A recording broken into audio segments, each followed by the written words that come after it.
बुझ गई जिसके आगे सभी मशालें, शम्मा वो लेके आया हमारा नबी। आप लोगों को आज बहुत ही इश्क में डूबा हुआ और सरकार दो आलम सल्लल्लाहु ताला अलैहि वसल्लम के साथ मोहब्बत का झूमता हुआ एक वाक़या सुनाना है। हज़रत हातिम असम रहमतुल्लाहि ताला अलैह आप फरमाते हैं कि एक मर्तबा सफ़र के इरादा से मैं कहीं जंगलों की तरफ सफ़र कर रहा था और कुदरती तौर पर चलते चलते एक ऐसी जगह आई जहाँ ना कोई दरख्त था, ना कोई घास थी, ना कोई सब्ज़ा था। वहाँ मेरी मुलाकात एक राहिब से हुई जो ईसाइयों का बड़ा था, उनका बड़ा आलिम था। अब जब मेरी मुलाकात उससे हुई तो मैंने उस राहिब से कहा, ईसाइयों के सरदार से, उस आलिम से कहा कि आप बड़े आलिम माने जाते हो ईसाइयों के अंदर, आज अपने माबूद यानी जिसकी तुम इबादत करते हो उससे कोई अजीब किस्म की कोई निशानी मुझे दिखाओ तो मैं तुम्हें मान जाऊं कि तू वाकई बड़ा आलिम है।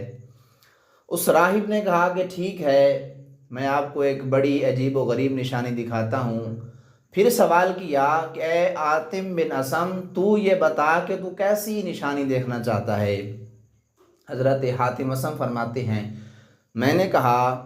कि तू मुझे दिखा कि जहाँ हम रेत के टीलों में सफ़र कर रहे हैं वहाँ एक दरख्त उगे और फ़ौरन से पहले वो खजूरों से भर जाए, फिर मैं तुझे मान जाऊँ कि तू वाकई अजीब व गरीब निशानी दिखाने में कामयाब हो गया। हज़रत हातिम असम फरमाते हैं कि वो राहिब जो ईसाइयों का बड़ा था वो अपने गिरजा में गया। गिरजा उसे बोला जाता है जिस तरह हमारी मसाजिद हैं मुसलमानों की, इसी तरह ईसाइयों के गिरजा घर होते हैं, वहाँ वो इबादतें करते हैं। वो अपने गिरजा घर में गया, वहाँ उसने सजदा किया और वापस आया तो हज़रत हातिम असम से कहा कि वो देखो। हज़रत हातिम असम फरमाते हैं कि मैंने देखा कि जिस तरह की निशानी का मैंने मुतालबा किया था उसी तरह की एक खूबसूरत खजूर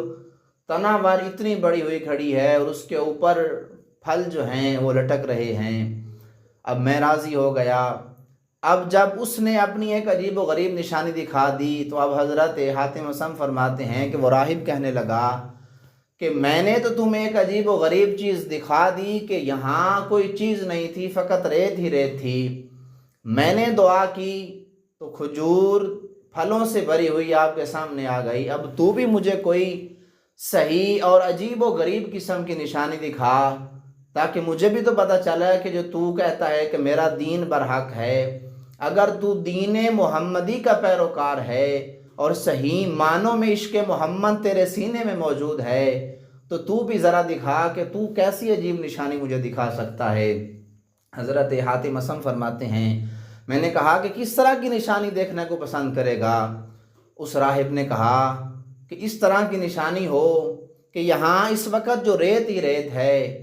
तू अपने खुदा से दुआ मांग, इस रेत पर और इस खजूर के इर्द गिर्द सारा सब्ज़ा पैदा हो जाए और घास पैदा हो जाए और हर तरफ हरियाली हरियाली पैदा हो जाए, फिर मैं मान जाऊं कि तेरा दीन हक है। हज़रत हातिम असम फरमाते हैं कि मैं सजदे में गया, अल्लाह की बारगाह में दुआ की, या बारी ताला तेरा और तेरे मैं प्यारे महबूब नबी करीम रऊफ़ुर रहीम सल्लल्लाहु ताला अलैहि वसल्लम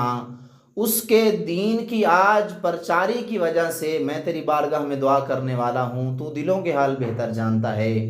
अगर आज तूने मेरी दुआ को कबूल न किया तो ये गैर मुस्लिम यकीनन ये मानेगा कि इनका दीन हक दीन नहीं है, बल्कि हमारा नसरानियों का दीन हक दीन है। मेरी दुआ कबूल फरमा। हज़रत हातिम असम फरमाते हैं, मैंने सजदा किया, सजदे से सर उठाया तो मैं क्या देखता हूँ कि उसी तरह खजूर और उसके इर्द गिर्द हरियाली और घास पैदा हो चुकी है और बड़े ही खूबसूरत किस्म के दरख्त और पौधे पैदा हो चुके हैं। अब यहाँ तक बात मुकम्मल हो गई। अब राहिब जो था वो भी मान गया कि सही मानों में इसका दीन सच्चा है। اب حضرت حاتم اسم فرماتے ہیں کہ میں نے اس راہب سے کہا، اس عیسائی سے کہا، اچھا یار نشانی تو تو نے مجھے دکھا دی، اب یہ تو بتا کہ تو نے دعا کون سے لفظوں سے کی تھی کہ تیری دعا قبول ہو گئی؟ تو وہ راہب عیسائی کہنے لگا اصل میں بات یہ ہے کہ تیرے آنے سے کچھ ہی دیر پہلے اللہ رب العزت نے میرے دل میں بھی عشق مصطفیٰ ڈال دیا تھا، اور اسی عشق مصطفیٰ کی وجہ سے جب میں اندر گرجے میں گیا میں نے سجدہ کیا اور منہ اپنا تمہارے قبلہ کی طرف کیا، اور اللہ سے میں نے دعا کی کہ یا باری تعالیٰ کہ جس دین کی طرف تو نے میرا دل پھیرا ہے اور جس دین کی محبت تو نے ابھی ابھی میرے دل میں ڈالی ہے، اگر وہ دین سچا ہے تو پھر میری دعا قبول فرما اور درخت اگا اور اس کے اوپر کھجوریں جو ہے وہ پیدا فرما۔ اللہ رب العزت نے میری دعا قبول فرمائی اور اللہ رب العزت نے کھجوروں کا درخت پیدا فرما دیا۔ حضرت حاتم اسم فرماتے ہیں کہ اللہ کی عزت کی قسم، جس سرکار دو عالم صلی اللہ تعالیٰ علیہ وآلہ وسلم کے دین کا نام لے کر تو نے اللہ کی بارگاہ میں دعا کی ہے نا، اور اللہ نے تیری دعا قبول فرمائی ہے، سیم وہی سرکار دو عالم صلی اللہ تعالیٰ علیہ وآلہ وسلم کا نام مبارک لے کر میں نے دعا کی ہے اور اللہ رب العزت نے میری بھی دعا قبول فرمائی ہے۔ اب اس مکمل حکایت سے پتہ کیا چلا کہ جو بندے اپنے سینے میں صحیح معنوں میں عشق رسول کی دیے جلاتے ہیں، اللہ رب العزت اس دنیا میں بھی ان کی دعائیں قبول فرماتا ہے اور آخرت میں بھی اللہ رب العزت ان کی موجیں کرواتا ہے۔ اللہ رب العزت کی بلند بارگاہ میں دعا ہے کہ اللہ رب العزت ہمیں صحیح معنوں میں عشق مصطفیٰ کرنے کی، سرکار کی آل کے ساتھ، سرکار کی اولاد کے ساتھ، سرکار کے اصحاب کے ساتھ عشق و محبت کرنے کی توفیق عطا فرمائے۔